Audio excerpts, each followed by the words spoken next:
Howdy, Dave. Hi, Clay. What brings you downstream? How you doing? Good, good.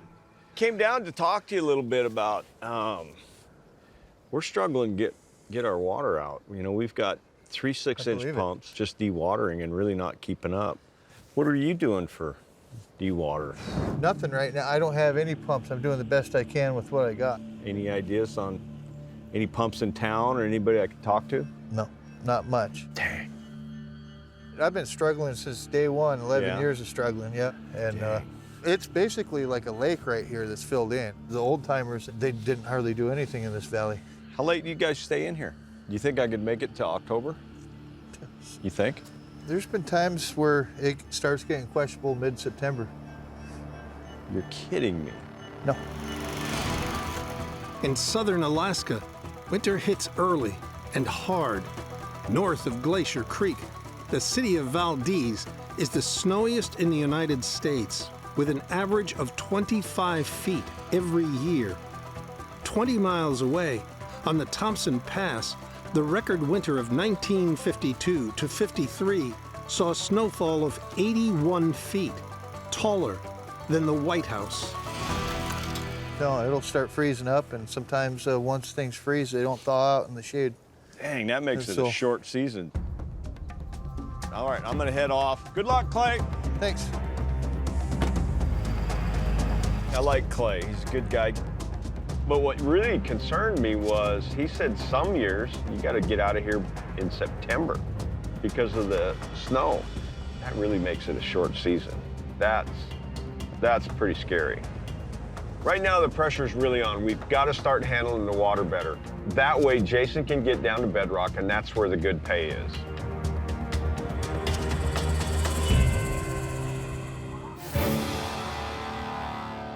Deep in the rainforests of the Chugach Mountains, It's alive!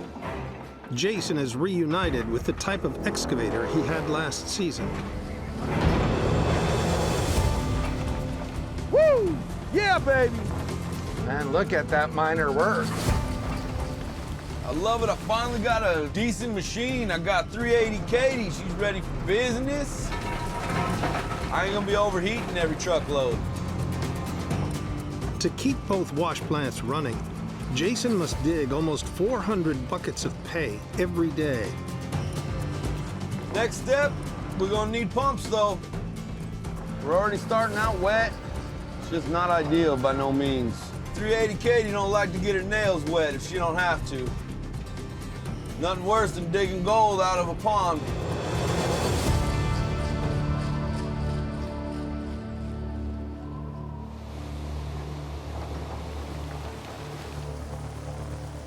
You like it there?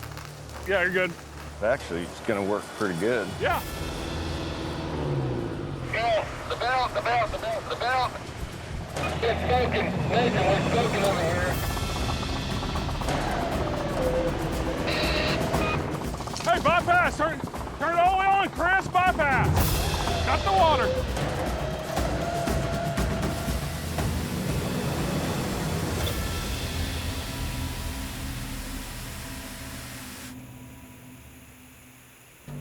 Oh, man.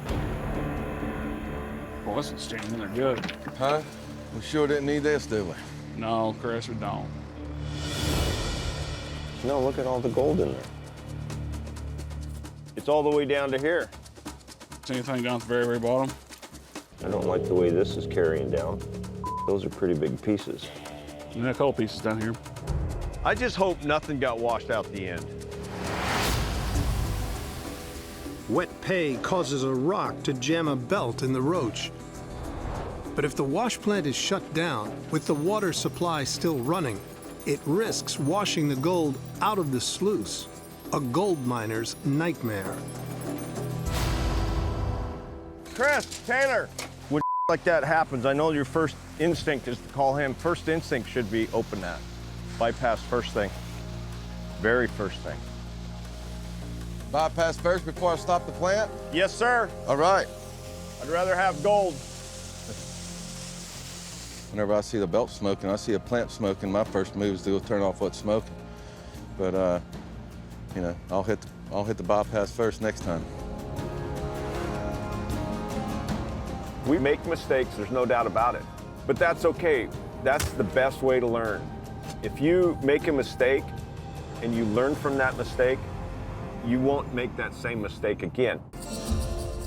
The roach most likely lost some gold out of the box, so Dave and Nate must quickly get the beast back up and running. There's probably a big rock in the back. That's what I'm saying, the it one probably is. She just got jammed the big rock on the backside.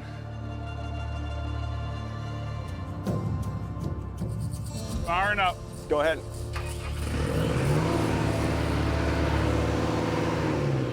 One right here. I think that's a critter. Yeah, that's it. She caught on the lacing right there. Yeah, sure did. There you go. What happened is, the stuff is coming, it's real soupy. It slides up that belt. Takes one little rock, even this big.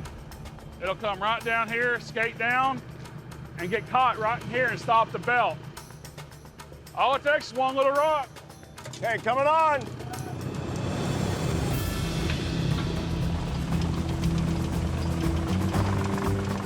But when you run dry material, it's never a problem, never. You know, I don't know what's causing the smoke. I don't know if it was I thought it was a bearing maybe starting to seize up, but it wasn't. You know, we got away with it this time, but we might not get away with it next time. We don't need no more problems.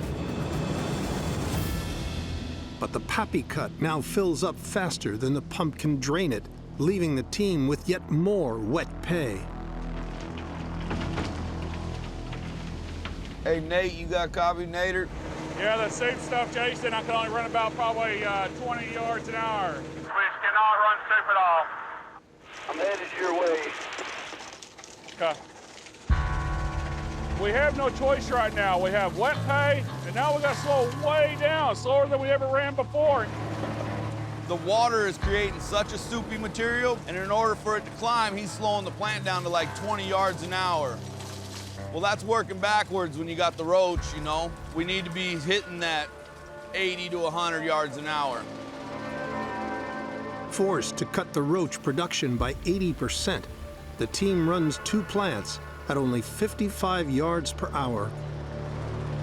There ain't nothing else we can do right now until we get the drier pay. Didn't they say they slowed down to 20 yards an hour?